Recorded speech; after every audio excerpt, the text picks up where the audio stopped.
Alrighty, welcome in everyone to another edition of the GSMC College Football Podcast, brought to you by the GSMC Sports Network. I'm your host, as always, Tommy Brzee. It is Friday, November 22nd around here, and we have a great show for you today. We're going to start talking a little bit about some of the most important players as we head into the home stretch of the CFP race, also into the CFP just a little bit. We'll talk about those in the first segment. Then we got to get to coaches under the most pressure. There are quite a few, and we just added one to the list last night, and if you know who I'm talking about, you know why I'm talking about him. Then we'll get into a little talk around all the games we just hadn't had a chance to cover, including a game last night in Atlanta, Georgia that was absolutely insane between Georgia Tech and NC State. We'll break that one down. Then we'll get to my best bets of the upcoming weekend. Went a little bit below 500 this past week, but hoping to bounce back. We can get back above 500 this week. Then we'll do a little bit of a wrap-up, and we have huge recruiting news from all the quarterbacks, really seemingly all the quarterbacks in the country. We have a ton of different things to break down, and we will get to that at the very end. But before we jump in, I do want to remind you all we get tons of questions and comments throughout the show, and the best way for you all to get your question on the screen, we can have a fun back and forth here,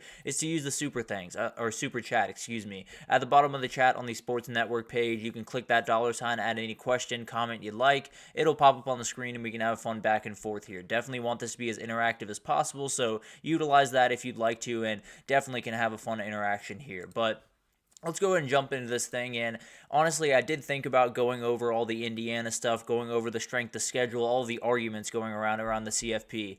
I decided to give everyone a little bit of a break. I know everyone's talking about that pretty much ad nauseum at this point. I figured we'd have a little bit more of a chill show today, avoid some of the more hot button topics in our sport right about now. But let's get into this stuff, and let's start with the most important players in the CFP race. It feels like this year is one of those years, especially just in the 12-team playoff era in general. It feels like certain players can just change the entire season. It feels like whether it's a quarterback or a special wide receiver or a special running back, it feels like there's so many different players that can essentially put their teams on their back in a must-win game or in a playoff game or in a conference championship game, and the entire season, the entire sport could change in a lot of different ways. So let's go ahead and jump into this, and I really don't think there's anyone more powerful in this than Quinn Ewers. And it's not to say that Texas is far and away the best team in the country if he can put it all together. It is just to say, when we saw him at his best, against Michigan, against Florida even a couple of weeks ago, that looks like a team that is very well-oiled. Obviously, the Michigan game not quite as impressive as it once was. That Florida game didn't have DJ Lagway, some extenuating circumstances there. But all that being said, Texas does have one of the best defenses in the country. Obviously, has not played that elite talent at quarterback or anything like that. But when you watch this team play, it's very, very clear. They have pretty much every single box checked on the defensive side of the ball. The defensive line's playing incredibly well. They have a better pass rush than they used to have. They also have a back end that's right around one of the best in the country, maybe the best in the country. So a lot of things on that side of the ball are going perfectly. They have playmakers all over the field. They have one of the best play callers in the country. They have a very experienced offensive line. They need the quarterback to pick up the slack. And it's not to say Quinn Ewers has played bad this year by any means. He's actually probably having one of the best quarterback seasons a Texas quarterback has had in quite some time, if I'm being totally honest. But all that to be said, he does need to kind of flip a switch. He does need to take that next little step forward. It's looked a little bit out of sync. His footwork is not necessarily his big attribute, so obviously that's something probably going to need a little bit better protection, probably going to need a little bit better run game, so he has more opening to kind of work with that footwork. But overall, he just seems to get a little bit bogged down at certain points in the game. And he did look like a Heisman winner early in the year in Ann Arbor. It's not necessarily an elite defense that he was going up against too, but they were very good players on that side and a very good scheme in general. So it's one of those things where I still feel like this Texas offense has a thing. They have that next little step that they can take up to make them a more dangerous team. I don't know when they'll take that. I don't know if they'll take that this year. But I will say, it's all on the shoulders of number 3. If he's going to make the plays, if he's going to step up to the plate and be the big-time player they need him to be, this can be one of the teams that wins a national title. If he comes up a little bit short and plays the game that he did in Arkansas the next 2 weeks, there's a very real reality where they're sitting on their couch in December. So it all comes down to number 3, and frankly, I think a lot of different things could happen for Texas if he kind of puts it together. And then Will Howard is the other one that stands out to me, and with the O-line issues, this becomes even more important because his legs are going to be huge. Whether or not it's scrambling out of a pocket that's kind of collapsing or just a couple of read options to keep the defense honest, whatever that looks like, it is going to have to be him with his legs more often now, because Seth McLaughlin going down is absolutely huge. You have to give your new offensive lineman, whether it's Carson Hinsman. Actually, we do have an update on that we'll get to a little bit later in the show, but a lot of different things going on in that offensive line room. You very much have to step up to the plate, not only as a playmaker, but as a communicator, because the reality is, in a lot of different systems around the country, and I assume at Ohio State, but could be a little bit different depending on the down and depending on the circumstances, but a lot of the time, you will have that center calling out different protections, different blitzes, different things, different fronts that the defense is giving you. All of these things are hugely important. Likely those will fall on Will Howard's shoulders now. So you'll have to figure out kind of how all this works with Ohio State, and Will Howard, more than anyone on that team, knows that now he has to step up in a big way. Whether it's on the field, off the field as a communicator, on the field as a communicator, he's going to be hugely important. He's going to be one of those guys that can totally take Ohio State to a national title, or could be one of those things where we look back and say that Seth McLaughlin injury was the game changer in this season for Ohio State.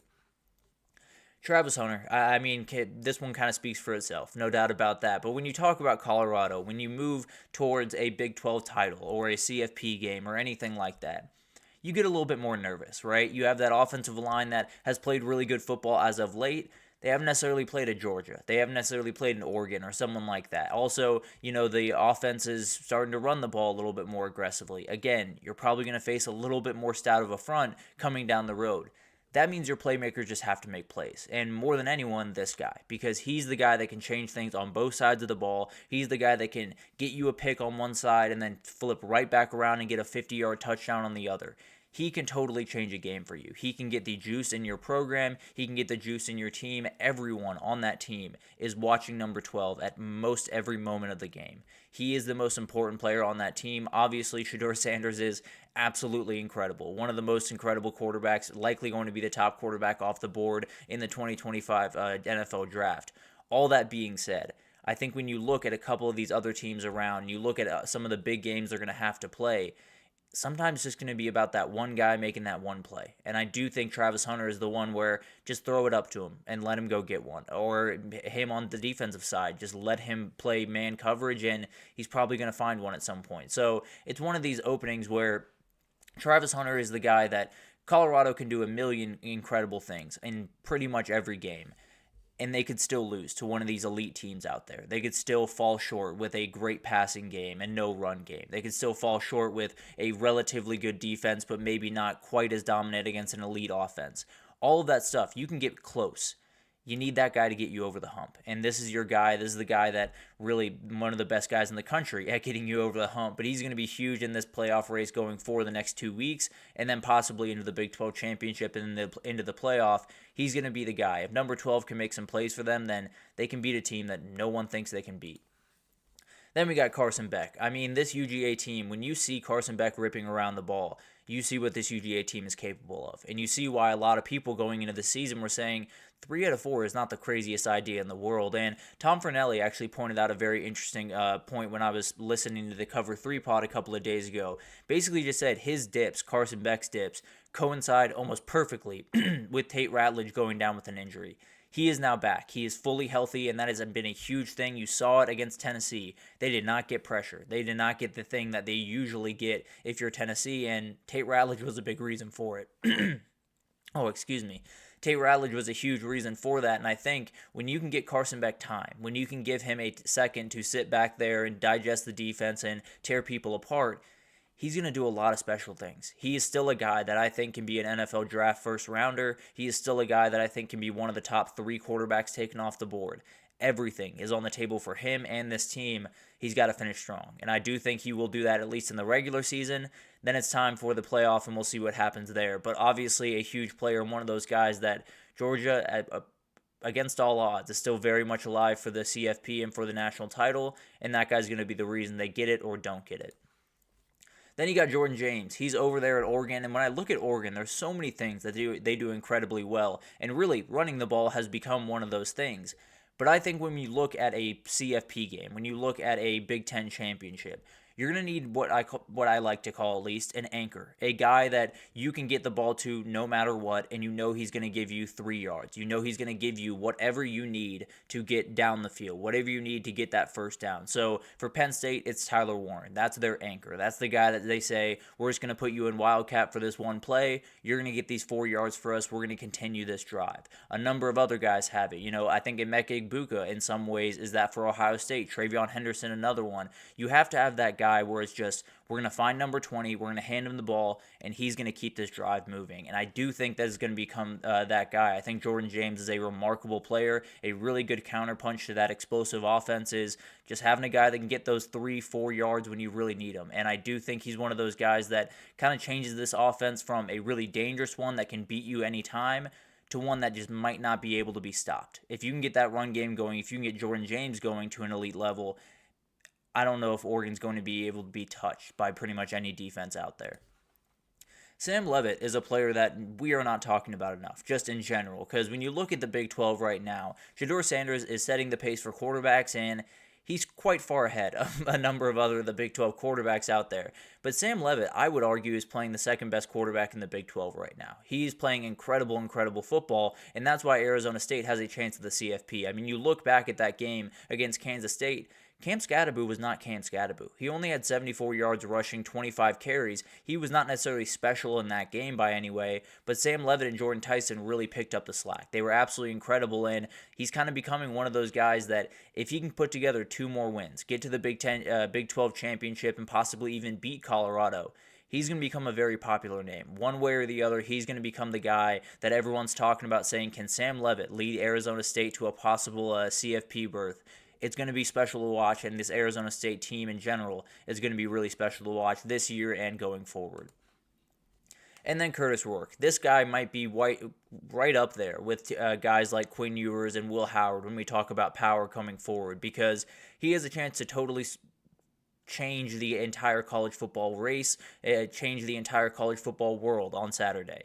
He can change the mind of a lot of SEC fans on Saturday as well. But the dude has the ability to do so many different things when he towards the end of the season, because this Indiana team, contrary to popular belief, it seems, is a very, very good team. They obviously have not played that elite team on the other side. They have not necessarily, been able to show themselves, at least against an elite power. They will get that chance this weekend, and Curtis Rourke will be at center stage for that. And I think he's one of those guys that if he puts together really clean football, if that defense continues to play the way that they have, let's say they lose to Ohio State but get into the field, I don't think you want to see this team. And it's not necessarily to say they're going to out-athlete you or do anything incredible.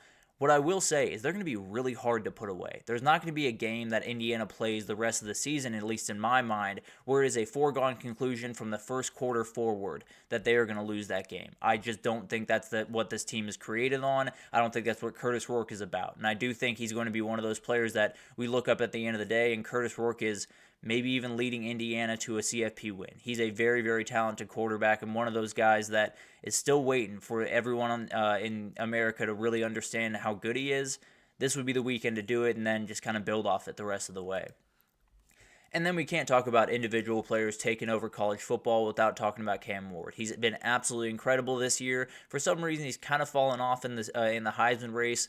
Just had a game where they lost, but he played well and then had a bye, but it seems like he's almost fully out of it at this point. But 2 wins and you're in the ACC title game, and you're one win away from being a 3 seed in the CFP. So one of those situations where you can change the narrative from why are they above all the 2-loss SEC teams to no one wants to play this team in the CFP with how Cam Ward is playing. He is a game-changing player and one of those guys that you get into the CFP, just get yourself a seat at the table and then just hope that Cam Ward can take you all the way there. He absolutely has that ability. He absolutely can be the guy that we look up at the end of the year and we say, Cam Ward just took over the CFP. He just absolutely was the player of the year. He absolutely just dominated people from start to finish, and didn't really matter how many points you were scoring on that other side. They were going to score plenty and beat you. So it's going to be awesome to watch all of these players unfold and all these players kind of rise or not rise to the occasion over the next little bit, but it's going to be special to watch. And definitely a lot of those players, Quinn Ewers, Cam Ward, Will Howard, at least in my mind, the big three, going to be huge down the stretch and absolutely could totally change this race. But let's take our first break here. When we come back, let's get some coaches. We'll talk about some coaches under pressure going into this week. Definitely a lot of them, and including Brian Kelly, who was added to this list last night, and I think you know why, but I'll break it down right after this. I feel like I'm losing my mind. Is everybody in the world blind? Please, Lord, give me a sign, a sign. I feel like I'm losing my mind. Is everybody in the world blind? Please, Lord, give me a sign, a sign. I wanna be the greatest. Everybody on the fake shit. I look around and feel like everybody is the fakest. I make this every day and I'm impatient. Hoping one day I blow up from the basement. Statement, the top is so vacant. I don't hear shit that I think is amazing. Waiting for my day when I'm playing. Sold out shows where 1,000 faces. Hey, give me that crown. Get in my way and to be put down. It ain't your place, all this my town. If I want that shit, then I'll get it right now. I'm losing it, the news it fits. I'm losing shit, a stupid myth. You choose to live or choose to dip. You choose to fight or lose your grip and lose a gift. Oh. I feel like I'm losing my mind. Is everybody in the world blind?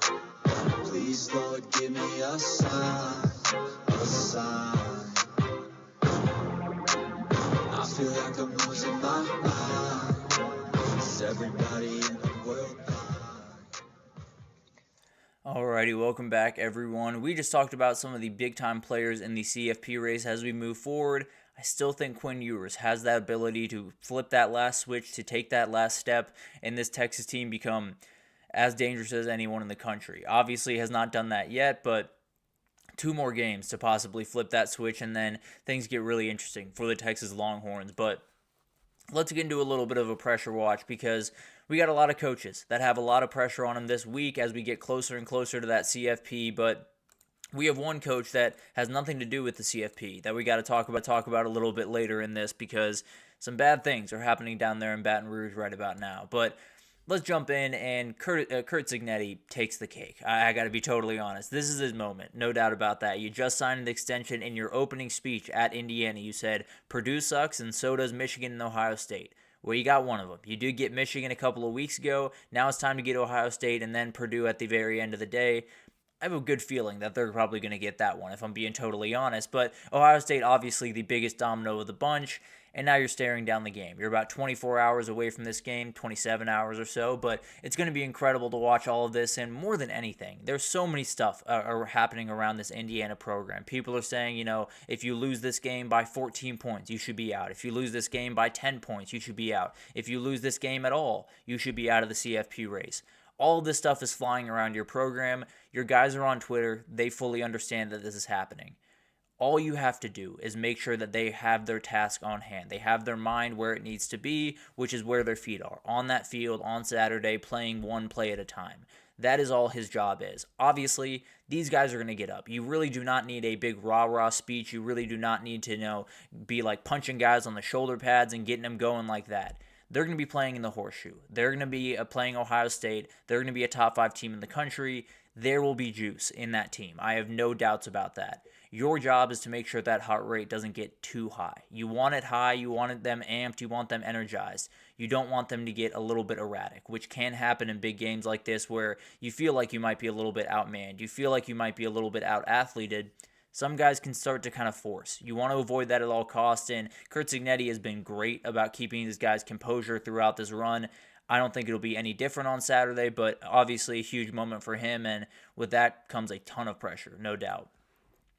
And then you do have Ryan Day, kind of sneakily under the radar throughout all of the craziness that has been this week around this game.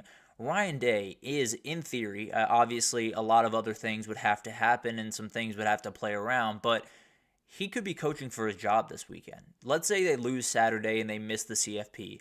He is not getting the job back. Even if he goes and beats Michigan, I feel very confident that a 10-2 team that misses out on the CFP is just not good enough for this year. So and all of this craziness, all of this energy put towards Indiana and saying if Indiana loses by this, or that. Also, Indiana can win the football game. I think we've kind of forgotten that throughout this week. Indiana has the ability to win this football game. I just want everyone to understand that. But it is one of those moments where you got to keep your guys on task, because the reality is this is a team that you've beaten a lot. And there is a lot of people on your team that have just drugged this team over the last couple of years.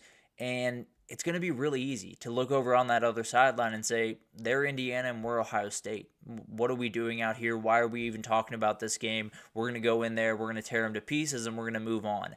That's just one of those things. It pops up just about every time that one of these games pops up, and we'll see if Ohio State can keep their wits about them and really fully respect the opponent on the other side. But add some of those injuries and some of the variance that it showed in the offensive game, it's going to be a handful, no doubt about that. From the pressure on the outside, from all of the implications possibly with this future at Ohio State on this game, and on top of all of it, you got some injuries, you got some offensive stuff you got to do, so it's going to be a handful, but this is what those games are about.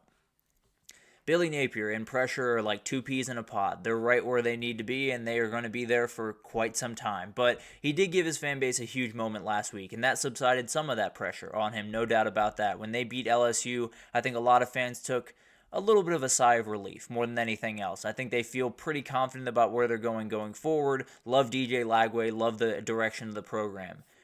That could all change on Saturday. If they were to get absolutely blown out by Ole Miss, if they roll into their place and absolutely dominate you, fans are going to immediately go back to what they were talking about 2 weeks ago. I can almost promise you. Not to say that they're going to be calling for his head or anything like that, but just to say the doubts are going to start creeping back in. And a lot of the momentum that they've gotten on the recruiting trail, which has been very, very fun to watch, will probably start to wane just a little bit. People will say, well, was it just a week, or are we really building towards something? So it's obviously going to be a really fun game. I do think Florida has a shot in this game, but even more than that, they don't necessarily have to lose. Just stay the course. Just play good football, put up a really good fight, let DJ Lagway do his thing, and even if you lose close. Don't get blown out. Don't get rolled over by Ole Miss, because then you're going to have fans breathing down your neck the same way you did a couple of weeks ago.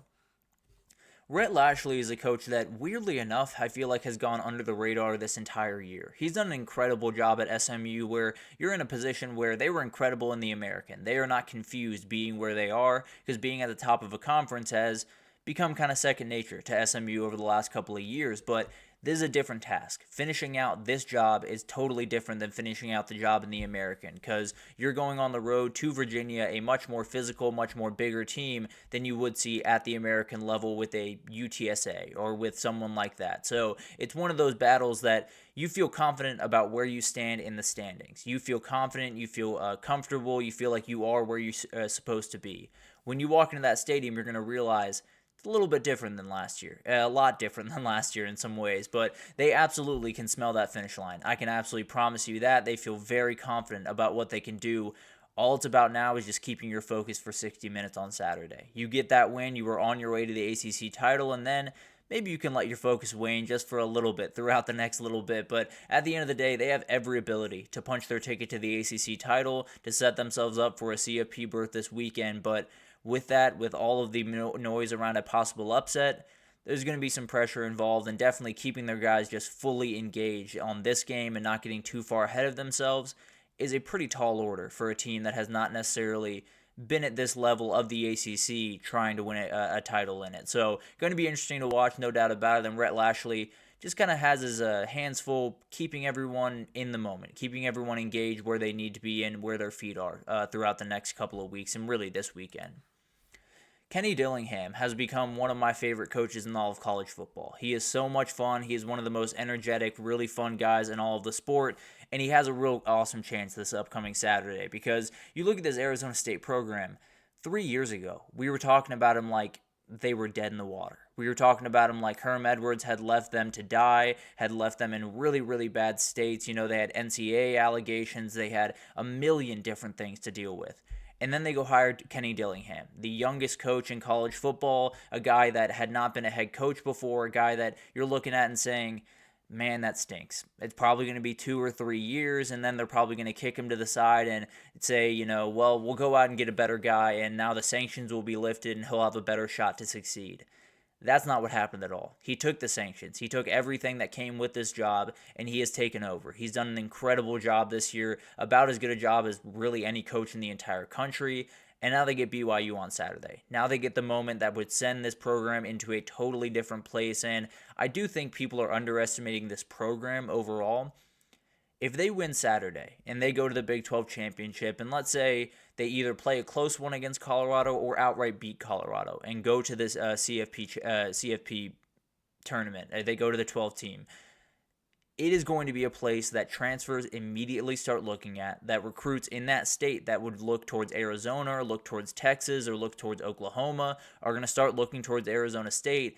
And you'd be shocked how many talented players come out of the state of Arizona. Whether you want to talk about Bijan Robinson or whether you want to talk about Spencer Rattler or a couple other guys from around that area, there's a lot of really talented kids. And if this Arizona State program can hit the right button on Saturday and then continue to hit it for the next couple of weeks, things are going to get really dangerous around that area. And this team in Tempe could become, going from sanctions 3 years ago to a pretty perennial CFP contender just about in 5 years. It's going to be incredible to watch all of this unfold, and Kenny Dillingham deserves all the respect in the world. You got to win the one on Saturday first, and all that, tons of pressure on this program and on that guy.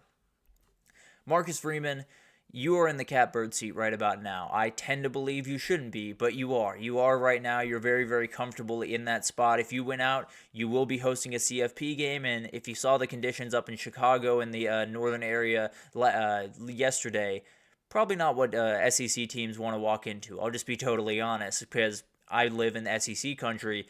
I don't want to walk into that. I'll be totally honest, but it's going to be incredible to watch this one. More than anything, it's just about focus and discipline. This is such a tough team when it comes to misdirections and movement and looks and all of the different stuff you have to deal with a spread option look. Just keep your guys' feet still. Just don't get a little bit chop-footed. Don't get a little bit too aggressive. Don't over pursuit on an angle. Don't do all the things that a lot of teams will do against a Navy or against an Army and get caught. They obviously did not do that against Navy, played really, really good football. This is just another game where you got to play really disciplined. The defense is incredible at doing that. You got to just execute on Saturday, get that win, and then you got to get one more. The pressure continues to mount around Notre Dame as they get closer and closer to that final spot, because any loss from now on, you're done. No doubt about that. Brian Kelly, this one is very, very interesting because it just got more interesting last night. And we'll talk about the details around that a little bit later. But Bryce Underwood is going to Michigan. He has flipped from LSU, and that was the thing. That was the thing that everyone talked about all throughout this year, saying, yeah, things aren't going great, really frustrating season, everything's kind of going wrong, not necessarily where I expected us to be. But we have Bryce Underwood coming in next year. And if we can get Bryce Underwood in these doors, if he can start playing and really take us to the next level, things will be more than fine. Brian Kelly will be able to find his footing.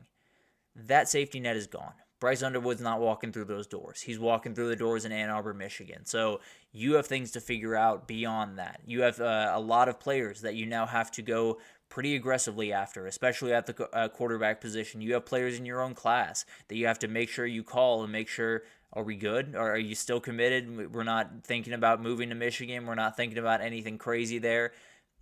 There's a lot on his plate going forward. And if they lose this weekend to Vanderbilt, oh buddy, the noise around this thing is going to get very loud in a hurry, and some decisions are going to have to be made that do not want to be made. I promise you that. Just from a pure money perspective, they don't want to make this choice, but maybe their hands are tied by the end of this weekend. But we'll see what happens there. And then finally, Deion Sanders. It is right there. You are incredibly close to punching your ticket to the Big 12 championship in your first year in the Big 12, in your second year at Colorado, and prove everyone wrong, including myself. Prove absolutely everyone wrong. As of right now, he is a top contender for the Coach of the Year along with Curt Cignetti.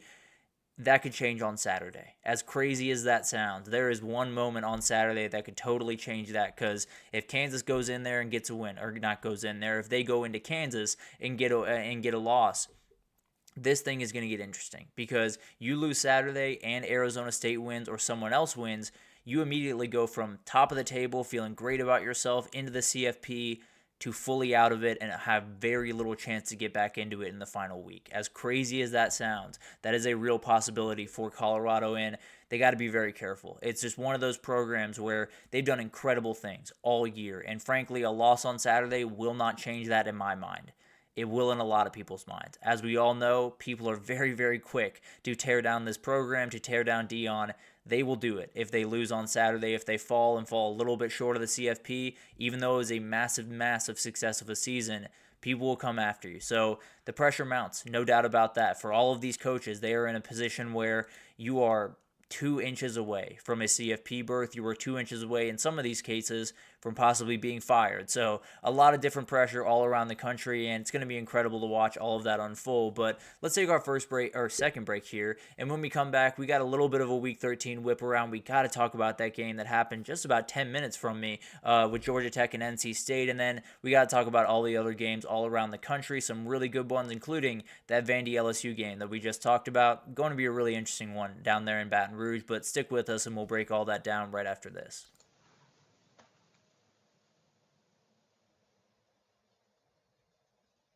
For the best and latest podcasts available anywhere, go to the podcast app on your cell phone and type in GSMC to access free content-rich podcasts on health and wellness, book reviews, sports, entertainment, relationships, social media, movies, technology, finance, and even weird news. Subscribe and download the GSMC Podcast Network's family of shows, available everywhere podcasts are found. Alrighty, welcome back, everyone. We just talked about the coaches, under the most pressure as we head into really the final couple of weeks, but specifically this week. So many coaches really close to punching their ticket to the conference championship. Some a little bit closer to possibly getting fired. So it's going to be really interesting to watch this week break down, but let's get into that. Let's talk about all the games that went down even earlier this week and getting into this weekend, and we'll start with one that I did not have plans to talk about. I did not think this was going to be that fun of a game, but man, was it. They absolutely got after each other in Atlanta, about 10 minutes from me down I-85. They really got after each other, and it was a very, very fun game. A really awesome finish where you got 4 touchdowns in the final 7 minutes of this game. You got 5 total touchdowns in the fourth quarter. It was a lot of fun. They really got after each other late. It felt like NC State had locked up this game like 3 different times, and then Georgia Tech came right back down. It felt like Georgia Tech had locked up this game about 3 different times, and then NC State would make a play. So incredible game, and Aaron Philo was the story. An incredible player out of Prince Avenue. Actually, a couple of years ago, interviewed him. Very nice kid, incredible player, and one of those guys that he can really play. I did not expect this from him in his freshman year, but 19 for 33, 265 passing, did have 1 pick, but had 57 rushing yards in the game-winning drive and score with his legs. And on that final drive, 4 for 4 passing, 33 yards passing, 35 yards rushing, and a touchdown. The dude was incredible. It was really awesome to watch a kid that is essentially, an 18-year-old kid go out there, and his heart rate looked like it never got over 80. It was incredible to watch this kid go to work and was very comfortable in the pocket and might have just sent a little bit of message to Georgia Tech and maybe to some other teams out there that he is a very capable quarterback. I'm sure there were some other quarterback coaches around the country, some recruiting people that were watching this relatively closely on Thursday. But at the end of the day, it was an incredible game, and Georgia Tech ensures a winning season, which is incredible for the second year under Brent Key. It feels like everything around there just continues to mount. Not necessarily, shooting up to the top anytime soon, but absolutely, it feels like they just keep putting brick on brick on brick every single year. There's another year like that, and now they go to Athens with a chance to just ruin UGA's season. They'd love to do nothing more than that, and they'll need another incredible performance from Aaron Philo to get it. And then for NC State, they got one more to get. They're 5-6 right now, looking for a bowl eligibility. UNC stands in the way, so we'll see what happens there. Obviously a really fun rivalry game, so we'll break that one down in time. But another thing I wanted to talk about with NC State before we move on, CJ Bailey's a really good player. He made a couple of mistakes in the past game, but the reality was one was a tipped around, end around type deal where EJ Lightsey picked it off and went for the touchdown. I don't blame that on him nearly as much. And then the second one was Romello Height just making a ridiculous play. So overall, an elite athlete in every sense of the word. If he can get that passing just maybe 15, 20% better. I think this is a really dangerous player. I think this is a really dangerous team as we head into 2025. But a missed opportunity yesterday, a huge game for Georgia Tech, and a really, really fun one down the stretch, no doubt.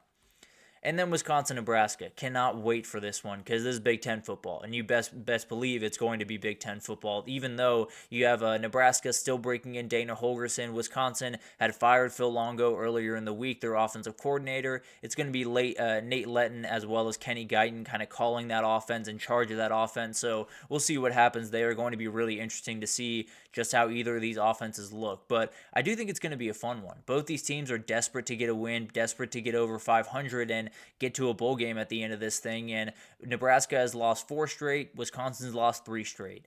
They're just begging for a win more than anything else. And I do think it's going to be a quintessential Big Ten game. They're going to keep it on the ground. It's going to be a defensive battle. First to 21, 24 probably wins this game. I do think Wisconsin's going to get it done. This is more of a gut feeling than just about anything else, but I feel like Wisconsin's a team that a lot of people think much less of than they probably should. I think they're a really good team. I think they're going to be able to play incredibly defensively, and they'll get the win here, even on the road. Nebraska will have a million questions, as they always do, around this time on Saturday. And then you got Louisville this upcoming weekend. Cannot wait for this one to unfold because it's a very interesting game in so many different ways. You have two teams that last week alone were knocked out of the CFP race, were knocked out of the ACC race. Now they got to pick themselves up, dust themselves off, and try to finish this season strong because they got this game. And then Louisville, I know, has Kentucky. You really want to finish this season at least with 8-9 wins if you're these two teams, especially with the way Pitt started. You very much want to get to at least 8 wins. So Eli Holstein is back to being healthy in this game, but the starter position has not been decided. I would assume that they're going to go back to Holstein.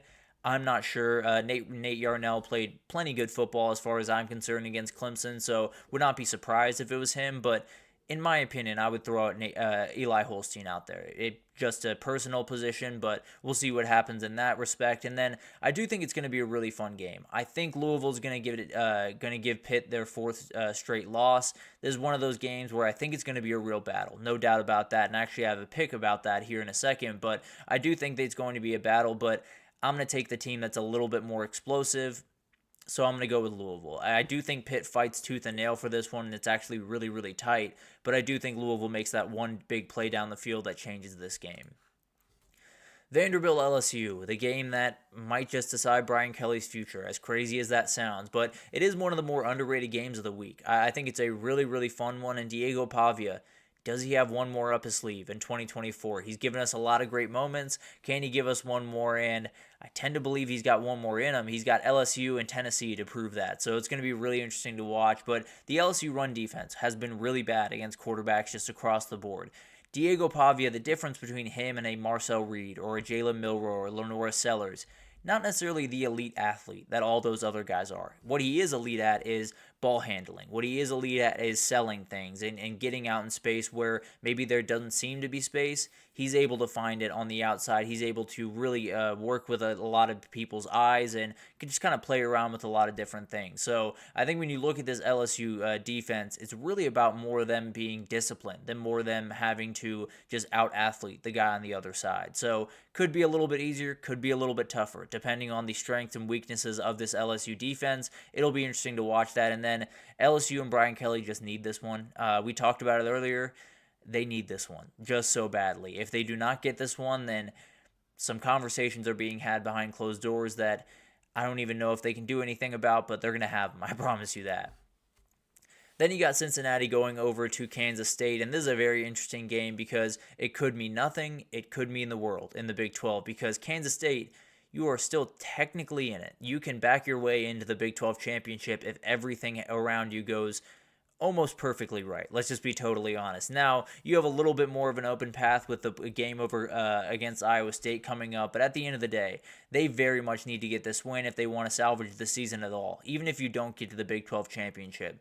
9-3 season has to feel pretty good, and then Avery Johnson going into 2025 with a little bit more confidence, maybe you get this thing rolling downhill a little bit more. And then I do think the Cincinnati team has been tons of fun with Brendan Sorsby. They started the season really strong. They have lost 3 straight, and they've really struggled to get things going. They've really struggled to especially stick with elite athletes on the outside. So I think Kansas State has enough of those guys, whether it's Avery Johnson and Dylan Edwards and DJ Giddens running the ball, whether it's a couple of those receivers making some big plays. I just think there's too many guys for Cincinnati to deal with for Kansas State, and I do think Kansas State wins, and they keep the slimmest of hopes for the Big 12 championship alive.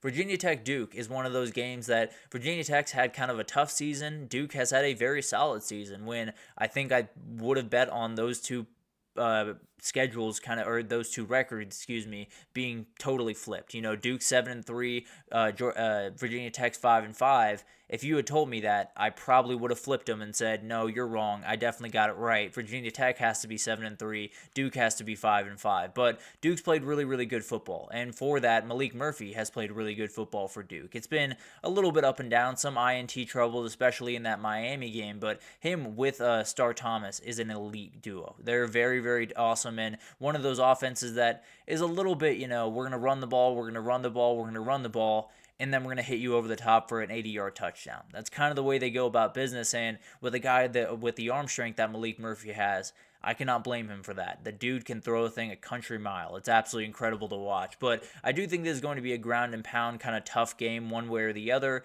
I think Virginia Tech just has more guys. I think Baishal Tutin's going to come back really, really strong. I think Kyron Jones is one of those guys that is going to show up in a big-time moment like this, and I do think Virginia Tech gets the win. It could be a little bit ugly, a little bit sloppy throughout this one, but I think Virginia Tech gets the win, and at the very least gets bowl eligible before that game against Virginia. Then you got this one over in the Rose Bowl. Technically, UCLA is the home team here. Doesn't much matter, obviously, but they are technically the home team. But it is going to be incredible to get a little bit of a taste of a rivalry before we get into the big-time rivalry weekend. It's going to be awesome to watch. And this is a very interesting game because you do have UCLA that has to get a game if they want to get to a bowl game under the Deshaun Foster era. Obviously, do have Fresno State next week, but feel pretty confident they can handle business there. But for UCLA and Ethan Garbers, they've been a very, very solid team pretty much all year, and they do a lot of the things that USC doesn't, which is essentially just scrap out games, play games ugly, play games a little bit in the 20s and the 17s, and make things a little bit uncomfortable for teams. I think they can do that against UCLA, or I think they can do that against USC. I do think Jaden Mayava has been huge and will be a really good player in time for USC. I think UCLA is going to have this thing rolling. I think TJ Harden has a huge game, and I think UCLA keeps their title hopes alive, and they got one against one of these teams. Fresno State is who they're going to be playing in a couple of weeks, and they are favored against Colorado State, who is undefeated at the very top of the Mountain West, and it's going to be a huge one. If Fresno State were to win this game, the door would open pretty much wide open for UNLV to possibly make it back into the Mountain West Championship and then possibly get another chance at Boise State at the end of this. But it's going to be a really, really fun game, back and forth a little bit, and I do think it's two teams that kind of are heading in different directions in some ways. Fresno State has lost 2 straight. They gave up 36 points to Air Force last week, so you're looking around and you really want to go bowling, no doubt about that, and you got to get this one if you do. But a lot of different things are happening all around this team, and it feels like they're a little bit off kilter at different times. Now, all that being said, they are favored by 3 points here. So it's a little bit of one of those lines that, are you taking it? Does someone know something? That type of thing. But going to be a really, really fun game to watch, and I think Fresno State is going to get it done. I think they're going to give the opening for UNLV, and it's one of those games that I think is played right around in the 20s. Both these defenses very solid, but then Mikey Keene makes that one play for Fresno State. They win the game, and they continue moving on forward with a possible shot at a definite shot at a bowl game, but would help out UNLV quite a bit with a shot at the Mountain West Championship. But going to be incredible to watch all of these games unfold. Obviously, we got some big ones. Those are a little bit more under the radar, but plenty of really fun ones, especially on the night slate, to kind of play around with and see which one's going down to the wire, which one's a little bit more bland. Play around with your TVs a little bit and have a Saturday more than anything else. But let's take our third break here, and when we come back, we got to talk about my best bets. A ton of different bets on here, and went a little bit below 500 this past weekend, hoping to get back on track, and I feel very good about my picks this week, so we'll talk about it right after this, so stick with us. Looking for your daily fix of sports talk without having to pay for it? GSMC Sports Network is available on YouTube. Just search GSMC Sports Network. Get your fix of daily sports talk shows on YouTube, absolutely free. NFL, college football, NBA, MLB, MMA, UFC, fantasy football, and so much more. GSMC Sports Network has shows running all day long, with new sports shows starting every 2 hours. Just like on your favorite cable sports channel, except GSMC Sports Network is absolutely free. Just search GSMC Sports Network on YouTube to catch one of your new favorite shows, like the GSMC College Football Podcast, Chip Shot Football Podcast, Hoops and Heels Women's Sports Podcast, GSMC Basketball Podcast, and so many more. Check it out for yourself. GSMC Sports Network, now available on YouTube absolutely free. Search GSMC Sports Network on YouTube right now. Alrighty, welcome back everyone. We just talked about some of the games that we just hadn't had a chance to get to throughout the week. Some really, really fun ones, especially on that night slate where you don't have that marquee game that you're waiting for. There's a ton of really fun ones to kind of fill the gap.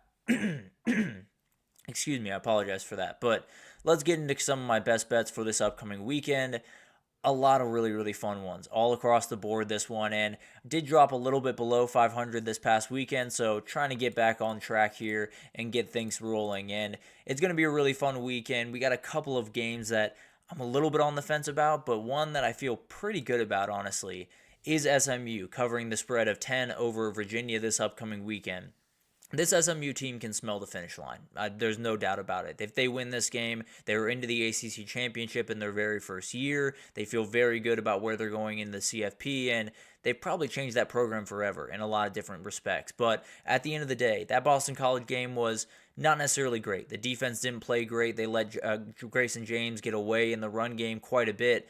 They're going to come into this one mad. And when you have the linebackers that they have in Ahmad Walker and Kobe Wilson, they're going to get after you. They are very, very tough individuals, and they're two guys that I don't think are going to let performances like that happen 2 times in a row, especially against a guy like Anthony Coulandria, who can absolutely get out on the edge and make you hurt with his legs.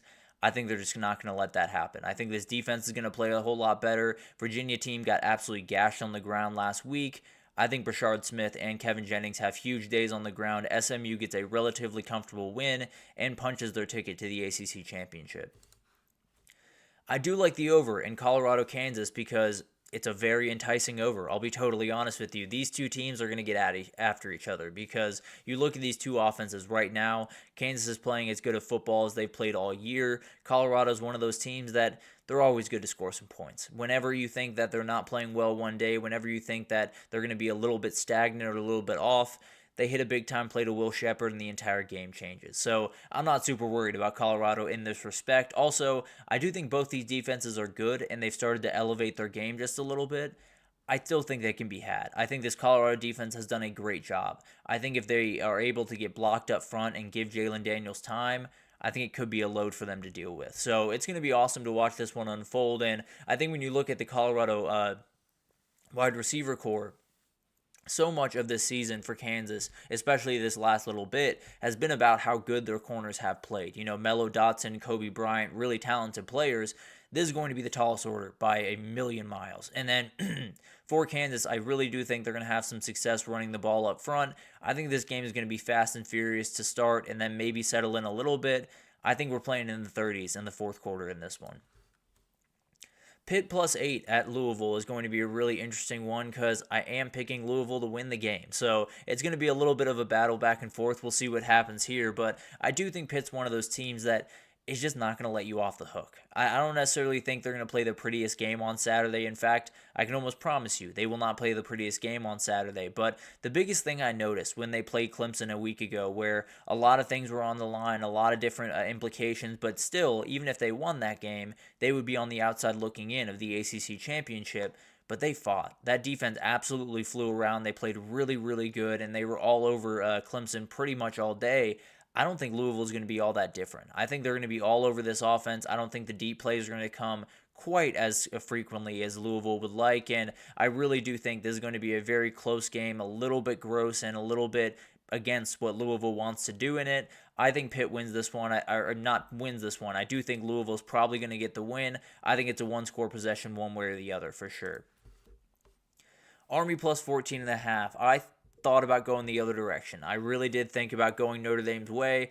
I just couldn't do it. I do think Army has a little bit more of ability to win this game, or at least stay close in this game, than some people are giving them credit for. They're ready for a rock fight. And it's not just because they are a run team, not just because they, like to run the ball, like to, matriculate their way down the field. It's because they have one of the best run defenses in the country. If they're more than happy to keep this game on the ground because they feel pretty confident in their ability to stop the run on the other side. Obviously, an entirely different stratosphere to what they've been playing before. But at the end of the day, you're playing really good run defense, you're playing really good run defense. If you are structurally sound, you are structurally sound, and then you just got to make the tackle in front of you. So it's going to be really awesome to watch all of this unfold, and I do think Bryson Daly's just one of those players. You're probably not going to stop him. Not to say that you can't slow him down. You're probably not going to stop him all the way, and we'll see what happens on that. But overall, I do think this run defense is legit. I do think the ball will have to be put into Riley Leonard's hands a little bit too often, and I think a couple of mistakes will come. Army will be able to at least keep this one close. I won't pick an outright win, but I do think Army keeps this one close and makes this one a little bit more interesting for the CFP committee. Texas A&M Auburn. I do like the under in this game. It might be the most confident bet that I have this week. This one's going to be gross. I feel very confident in that. I'll be totally honest with you. I will say, if you're an NFL scout going to this game, just lock in on the front seven on either side. Those D linemen, those linebackers, those are the guys that you're going to want to be watching in this one. And then there are wide receivers on that Auburn side that you're going to want to watch as well. But at the end of the day, it's going to be an absolute slugfest. I think it's going to be a fun one. Don't get me wrong. I do love me a good slugfest every now and then. But I don't think A&M is going to be able to run the ball with Marcel Reed with how athletic the defensive line and defensive front is for Auburn. I don't think Auburn's one of those teams that is going to be able to go through this game without making any mistakes, without stalling out a drive in the 5-yard line or throwing a pick in the end zone. That just feels like something that's going to happen in this game. So at the end of the day, I do think it's going to be a lot of maybe some sustained drives that end up going up with field goals, maybe some sustained drives that end up ending with picks or turnovers or something like that. But I do think it's one of those games that is just going to be a grind you out game. A&M just has to win by 1 point. I said it earlier in the week. I don't care how ugly this game is if you're an A&M fan. Win the game, move on to next week, and then give yourself a shot at an SEC title berth. Another under that I like at the exact same number is Alabama-Oklahoma. I think this is going to be a really interesting game, and when you talk about this Oklahoma team, they just badly want a spark. They badly want that one thing that makes fans feel a little bit better about this season, that one thing that makes you feel like, okay, maybe 2025 we can really get this thing rolling, really get rolling downhill, and more than anything, you want to make a bowl game. You're not even at a bowl game right now. So you very badly have to get this one done, and you very badly, at the very least, keep this one close. Give your fans a little bit of juice here, and I think your defense is going to be able to do that. Jalen Milroe is such a gifted runner, such an elite athlete, one of the best in the entire country. Oklahoma's really good against the run, and if that's the only way that Alabama's going to be able to attack them, which has kind of been the way they've attacked the last couple of weeks, I think it could get a little bit bogged down. The way this game to me just screams 7-6 at halftime. Alabama's up 7-6, and you're looking around thinking maybe Oklahoma can get this done. I do think Alabama gets the job done. I do think they finish, but I think this one's gross. I think OU offense is not going to score at all. I don't think this run game for Alabama is going to be nearly as effective as it has been the last couple of weeks, and I think it'll be a little bit close. I'm not picking Oklahoma to win, but I think it'll be a little bit closer than some people think. And then UCLA. I like them +5 against USC. UCLA is a team that's just battling right now. I've really started to enjoy this team. I liked Deshaun Foster when he got hired. I love the energy around that program. It's really started to show off. And Ethan Garbers and TJ Harden are playing really good offense right now. I think USC's in one of those spots where they switched in Jaden Maiava. They played relatively good football against the Nebraska team. They got away with one at the end to get a win there. But at the end of the day, they're still a team that's very flawed to me. They're still a team that's very much up in the air. They're still a team that I worry about getting one win and then stringing that out to get another win. So I'm going to pick the team that I think just has the ability to scratch, claw, and fight just a little bit more. I'm going to pick UCLA in that defense to get some big-time plays, and I think they get the win here. And then we got LSU. I'm going to lean into it. I'm going to lean into the pressure. I'm going to lean into the skid. I'm going to lean into the nightmare that is going on in Baton Rouge right now, because They need this one. As bad as they have ever needed a win, they need this one. Well, not ever, but in this season, they need this one so bad. If they don't get this one, tons of questions about the future of Brian Kelly, tons of questions about the future of the program, tons of questions about the future of these players. You have to get this one done. You just have to. So I'm going to bet on you to do it. And for a more football reason, more than anything else, the Vanderbilt team overall has been incredibly good. Over this entire year, they've been incredibly good. When you talk about Vanderbilt football, they're 6-4. It's been incredible to watch. But they have started to stumble as of late. And one of the big-time issues has been getting that run game going to the degree that they like.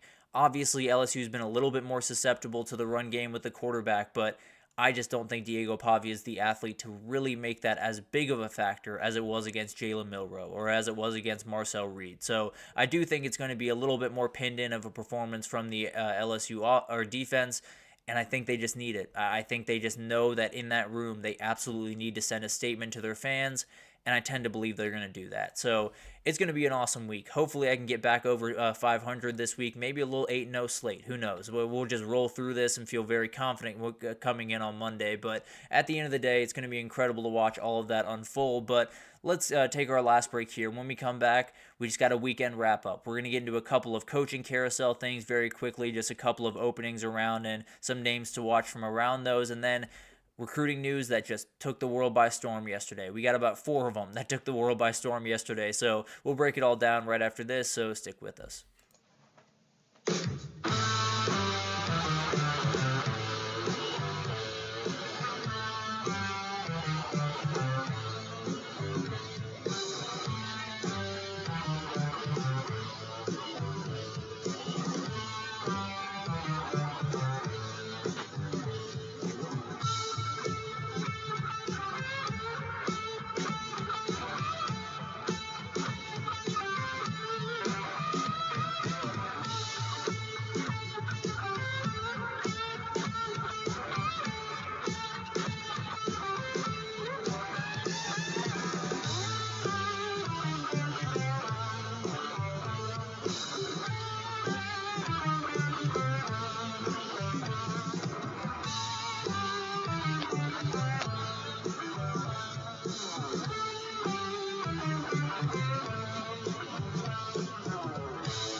Alrighty, welcome back everyone. We just talked about my best bets for this upcoming weekend. Definitely a week where I'm feeling a little bit confident, and sometimes that means you're going to do terribly, sometimes that means everything's going to go right. So who knows what happens, but let's get into a little bit of a weekend wrap-up because we got some things to get to. And we'll start with the coaching carousel to ease our way in, and then we'll get to that recruiting news. I promise you that. But first, we got to talk about the owl off, folks. We have an owl off in coaching college football right now. FAU, Rice, Temple, and Kennesaw State. They have all fired their head coaches. They are all owls. Every coach that gets hired from those 4 programs going forward, I want like a power ranking as we go throughout their years. I want to know who has the best winning record at their new program, who's doing the best, who is the biggest owl of the bunch. That's what I want to know over the next 5 years. But talking about a couple of guys that were let go from these universities. Tom Herman was the coach at FAU. Been a little bit of a tough couple of years for Tom Herman, but at the end of the day, I do think he's going to be someone you're going to want to watch for all the OC positions open around the country. Oklahoma would be a very funny one. I won't argue with that, but definitely would be very interesting to see all that unfold. Definitely going to be a guy that has plenty of offers on the table if I had to imagine. For Temple, they did get rid of Stan Drayton, excuse me. Stan Drayton is who they got rid of over there at Temple. I promise you by Monday, by the end of the month at the very least, he will be a running back or run game coordinator somewhere. He's a very, very talented coach and one of those guys that he was at Texas when a lot of those great running backs rolled through, like Bijan Robinson, like Roschon Johnson, and he's absolutely going to get a call. I might be from the NFL level, to be totally honest. Really good at that level, and that's actually where Texas got him from, or actually Georgia Tech got him from back in the day. So it's going to be interesting to watch all of that unfold. He's a really, really talented coach. I have no doubts that both those guys will get jobs somewhere. I think Tom Herman's probably an OC at the college football level. I think Stan Drayton has a little bit more maneuverability to that upper level. And then for Kennesaw State, they fired Brian Bohannon. They shouldn't have. I'll leave it at that for the time being. I don't know who's going to be the next head coach here. I think there's some good options even in that state to kind of play around with. But at the end of the day, I think they should have kept Brian Bohannon. So I'll leave this one alone for the time being. We'll see what happens on the other side of this one. And then Mike Bloomgren, he got fired from Rice, and I do think he's another guy to watch for an OC job somewhere out there. So all these things considered, just be on the lookout next year. We will have an owl off, and if I need to keep track of the rankings, I'm more than happy to do that. But it's going to be really interesting to watch. More than anything, it's going to be fascinating to watch who takes these jobs. I've seen a couple of different people. FAU, I saw Charlie Weiss Jr., the offensive coordinator for Ole Miss, was on the table. So we'll see how many Power 4 coordinators want to go, because the state of the sport right now seems to be, if you keep your wagon hitched to a very big-time program, or a very big-time conference, if you keep your wagon hitched to a very big-time conference, you're in a very good position going forward as a coach. If you go to a smaller school, you're in a very interesting place with some of the financials that will have to happen around there. So we'll see what happens. Maybe Charlie Weiss will take that FAU job and get it back to where Lane Kiffin got it, his head coach right now. But going to be interesting to watch all of that unfold. And the Owl Off has officially started, and I will keep you updated as it unfolds. I promise you that. A couple other fires here. Charlotte did get rid of Biff Poggi, one of the best characters in all of college football. I hate to see him go, I'll be totally honest with you, but it sounds like he is going up to Ann Arbor to help out with his friend Sharon Moore and Michigan's finish to the season, so definitely something to watch there. We'll see if he maybe gets picked up by that staff, but definitely a very talented guy and one of my favorite people in all of college sports just by the look alone.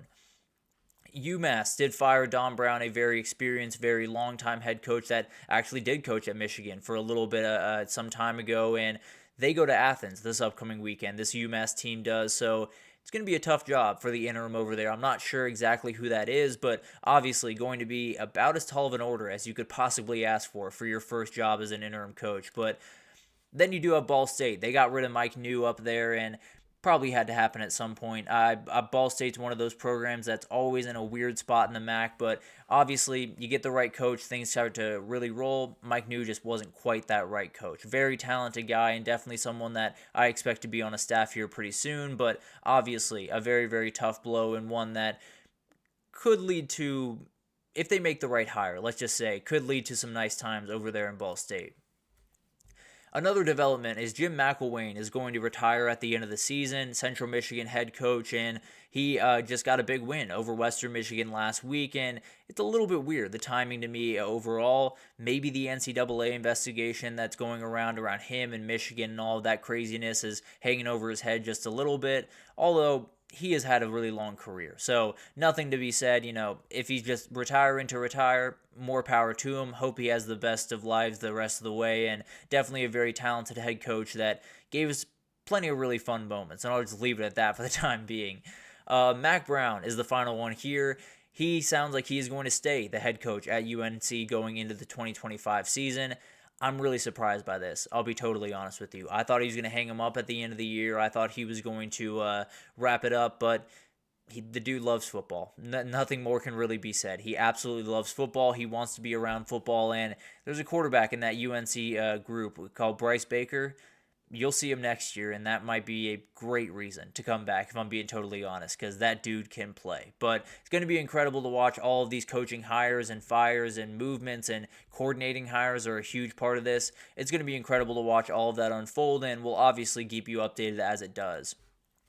But moving to recruiting, this was big news. Bryce Underwood, the top quarterback in the country, has flipped to his home state team in Michigan from LSU.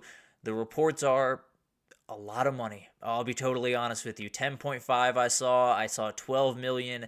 It's ridiculous. No doubt about that. But that's the game we play. That's the game that just about every sport in the world plays. So here we are. We've gotten to where a lot of us didn't want to be, but we're here. But the kid is an absolute program changer. 6'3", about 200 pounds, elite thrower, elite runner of the football. One of those guys that can change the way that you do business, can change the way that you call an offense, can change the way that you recruit, can change the way that everything in your program and everything in your offense in particular goes. he is a game changer in every sense of the word. He is a guy that very few guys have looked at his tape and said anything but, is that Cam Newton? Is that a kid that can totally take over a sport? Is that a kid that can totally take over a program and essentially win a national championship by himself in some respects? He is. As crazy as that sounds, he really is that type of guy. So, way to recruit by Sharon Moore and Dave Portnoy and a couple other guys around there. But an incredible flip, and one of those things that this is the point. This is the moment. If we're down the road 5 years, 7 years, and Michigan is playing in their third national championship in 5 years, this will be the moment that you can look back to, because this is the moment where every recruit in the country, everyone around the Michigan program, everyone around the Big Ten started looking at Michigan just a little bit differently. And those recruits around the country, they're already starting to flow in. There's a couple of D linemen, there's a couple of O linemen, there's a couple of wide receivers that have already started to poke their head that direction.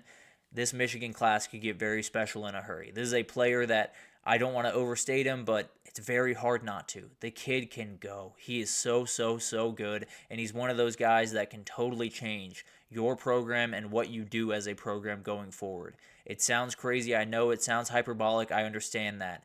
It is not. This kid is different in every sense of the word, and if Michigan can get the right thing out of him, he is going to play right away. If they can get the right thing out of him in 2025, ooh, buddy, it's going to be a very fun thing to watch. I can promise you that. So, going to be incredible. The flip side of that is he did flip from LSU. Where does that leave Brian Kelly? We talked about it earlier in the show. That was always the thing. It was, this year isn't going that well. We're struggling. Things aren't going as cleanly as we want. But we have Bryce Underwood coming in, and when he comes in, everything will be fine. We'll be able to really hit the ground running. That's why we didn't go after people in the portal, because we needed the money to give to this kid, because he's that important, because he's that special. Well, that kid's not in your building anymore. That kid's never coming in your building. He's not walking through those doors. He's walking through the ones up in Ann Arbor. So you got some things to figure out. Now, you did free up some money, no doubt about that. You did free up a little bit of money to go, really go get big game hunting over the next couple of weeks as we get closer to National Signing Day. You got to execute. You got to do really good work, and if he doesn't, then the clock has started ticking on Brian Kelly at LSU. Now, I don't think they're going to fire him this offseason, because if you've seen that buyout, it's a hefty number, but at the end of the day, I think it might just be a time bomb at this point. I'll be totally honest. Now, obviously, all this can change over the next couple of weeks, but if the numbers that I saw around these NIL deals were accurate, I don't know if LSU can really compete in the NIL era the way that we thought they would. But obviously, still very much up in the air. A huge loss for this program. Still got time to kind of build it up over the next 2 weeks and make this a little bit less ugly as you go into it. But that was the guy. No two ways about that. Definitely a huge loss, and we'll see what happens going forward with that, because Brian Kelly's job just got a little bit less secure. And then you do have Julian Lewis, another top 10 quarterback in the country, regardless of where you look. He is committed to Colorado. He decommitted from USC earlier this week, and they've already replaced him with someone that we'll get to here in a second. But Julian Lewis is a fantastic player, and it sounds like Deion has the guy that is going to keep him in Boulder. He is going to stay in Boulder this upcoming season. He will be the head coach of Colorado in 2025 unless crazy things happen over the next couple of weeks. But at the end of the day, a very talented quarterback, one of those guys that has really elite touch, really elite ability to just get the ball where it needs to go. Not necessarily elite arm strength by any means, but absolutely executor of a football game. They kind of pick you apart type of quarterback, kind of like a Bryce Young, or kind of I'm thinking of another example. I'm blanking. But kind of like a Bryce Young, where nothing physically is going to necessarily jump off the page by any means. The ball's going to get where it needs to go more often than not, and really a lot of the time it's going to get where it needs to go. So I don't know if I have to assume he's going to be the starter right away if I had to imagine, but I don't know if he's fully ready. I do think there's going to be a learning curve at the next level. I do think he's going to play right away, but I do think there's going to be a little bit of a learning curve. And if that offensive line can take a little bit of a step forward, things get a little bit more interesting. But overall, very talented quarterback. But I think year 2 is probably where you're going to want to see him really flourish. That being said, he's taking over for a dude. Deion Sanders finally found the replacement for his son, Shadur Sanders, and they're going to want him to hit the ground running. So a lot of pressure on him, no doubt about that, but it's a great place to be, and absolutely a team and a program that can really flip a switch going forward over the next couple of years. And then we got to talk about the guy that took Lewis's spot in the USC class, and that's Hussein Longstreet, a very, very talented player that was an A&M commit, but flipped shortly after the news with Lewis. And this guy's a physical specimen. As you can see on your screen, he is a physical specimen. The dude can do anything you want him to do with the football, is a relatively good runner, not necessarily elite like some of the other guys in this class, but absolutely can move around, absolutely can make some plays, and he's one of those guys that just feels like a Lincoln Riley quarterback. It feels like almost a better version of Jalen Hurts in some respects. So it's going to be awesome to watch this thing unfold. It's going to be awesome to watch this guy play because I think he's going to sit 1 year and get a transfer quarterback, or maybe it'll be Jaden Maiava next year or Miller Moss next year over there at USC. But at the end of the day, whether or not he sits 1 year or not, the second he walks on the field, he is going to be a special player for that USC team. And then finally, one more flip just for fun. Kevin Speary, a very talented quarterback in the 2025 class, has flipped from Oklahoma to Florida State. A big-time win for Florida State. And to me, it has some very, very obvious signs that an OC hire is not too far away. Obviously, we'll likely wait till the end of the season, but there is a name in Brennan Marion that has been thrown around a lot. He's worked with Mike Norvell in a number of different places. If he gets the hire, this could be a special offense in 2025, especially if he gets full play calling duties. This could be a very special group, and I don't think Kevin Speary is going to be the quarterback for that group. I do think they're still going to have to go out and get a guy from the portal for 2025, but a very special guy waiting in the wings, and an offense that if you bring in Brandon Marion, it's going to get special in a hurry. So a crazy day in the world of recruiting, no doubt about that. We're only 2 weeks from signing day, so we'll keep you updated with all the craziness that goes on because I don't think it's going to stop anytime soon.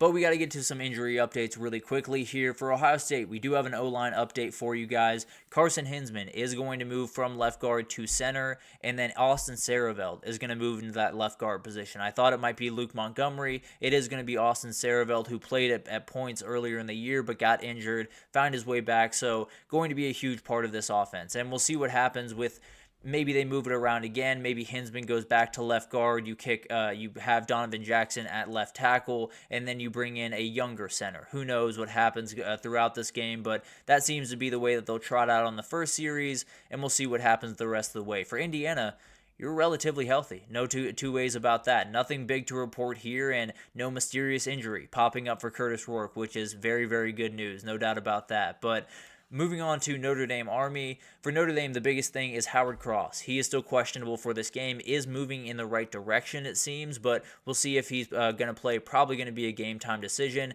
Devin Ford as well, kind of in the same boat there. We'll see what happens there. Anytime you can have as many of those running backs on the field, you feel pretty good if you're Notre Dame. So Jeremiah Love can pick up the slack, but you'd love to have a little bit of a counter back on there as well. And then for Army, you're healthy. Pretty much across the board, you are very healthy right now. Bryson Daly is someone to watch because he's still working his way back from a little bit of an injury. He gets hit on one weird play. This thing could get a little bit interesting. So definitely something to watch there, but overall, Army is very healthy, probably as healthy as they've been in a couple of weeks here, and ready to hit the ground running on Saturday. And then a couple of little things. I was totally wrong about Henry Parrish. I thought he was coming back this week. He probably won't be back this entire year. There's so many different things happening around injuries and a million different things that it will slip my mind from time to time, so apologies for that. But Ole Miss does need a running back to step up. They need Rashad Amos or someone like that to step up in this spot, and obviously Ulysses Bentley will likely be the guy, but a lot of different things going on around there, so they're going to have to find the run game one way or the other against this Florida defense that playing really, really good against the run. And then the big news for Ole Miss, though, is Trey Harris will be back for this game. A huge, huge thing for that offense, and we'll see how big of an effect he can have, how close to 100% he is in this game. And then not an injury that we didn't know about before. We did know Quay Robinson was going to be out for the year. I'm just interested to see what that pass rush looks like without him. He's a very talented player and one of those game wreckers on that defense. You take him out of that pass rush, do they have the guys to get home to the degree that they need to? Going to be a really interesting thing to watch this week. Obviously, the Oklahoma O-line, not necessarily super stout, but definitely a group that can make you earn it, and it'll be really interesting to watch what that Alabama pass rush looks like on Saturday. But going to be an incredible week. And one final thing before we wrap up here is we have a top 5 game this upcoming weekend. We have number 2 against number 5 in the Horseshoe. I understand everyone's mad about strength of schedule. I understand everyone saying Indiana's no good and Tennessee's the best team in the country, or every SEC 2-loss team deserves to be in over every 1-loss Big Ten and Big 12 team. I get all that, and I find myself somewhere in the middle of a lot of those conversations. Just enjoy the game on Saturday. Go in with an open mind. If you're an SEC fan that doesn't feel like Indiana should ever be in, go in with an open mind and just watch that team play. It's very, very fun. They're a very good team, and they deserve a little bit of love. On the other side, if you're an Indiana fan that says, anyone that says, regardless of the result here, we should be out of the field, you're ridiculous. Just sit down, watch your team play the biggest game that you've played in a very, very long time, and enjoy that moment. I understand all of this craziness. I understand the arguments are easy to get involved in. But just for Saturday at noon, sit down on your couch, watch 2 top 5 teams go at it in one of the best places in all of college football, the losingest program of all time against one of the most winningest programs of all time. It's going to be special, and it could totally change the course of the Big 12 or Big 10 going forward. So a lot of different things can happen on Saturday, but let's just put all of the anger aside just for a couple hours on Saturday and appreciate what we're watching. 2 top 5 teams and one of the best venues in the country. That's about it. Enjoy the college football this weekend. But thank you once again for tuning in. That'll do it for this edition of the GSMC College Football Podcast presented by the GSMC Sports Network. Your support means a lot to us, so please remember to subscribe to the show, leave a positive review. It does make a huge difference. Also, follow us on Facebook, Twitter, TikTok, Instagram, all the social pages for all the content and updates you could possibly need. We got great people doing great work across every sport you could want. So anything in the world of sports you need, come on over to GSMC and we have you totally covered. But thank you once again for listening, and I will see you guys on Monday to break down what just has to be a crazy Week 13. Mm-hmm. Mm-hmm. Mm-hmm.